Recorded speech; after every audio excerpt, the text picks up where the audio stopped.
Hi guys, in this tutorial, I'll show you how to schedule a post on your Facebook profile using your mobile phone. It's quick and easy and great if you want your post to publish automatically at the best time. Anyway, to schedule a post, make sure your Facebook profile is in professional mode. Alright, let's start. First, open your Facebook app and log in. To create a post, tap What's on your mind.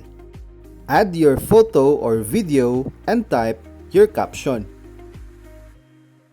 Then tap Next at the upper right. Click Scheduling options and select Schedule for later.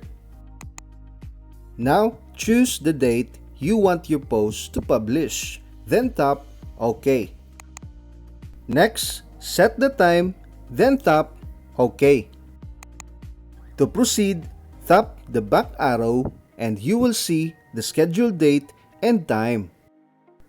To continue, click Schedule. That's it! Your post is now scheduled. If you want to edit your scheduled post, just click your Facebook profile right here, then click Dashboard. Now, press Content.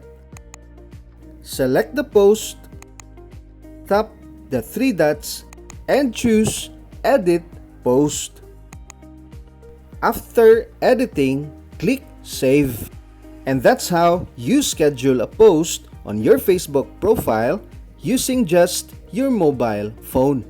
If you found this helpful, don't forget to like, follow, share, and subscribe now.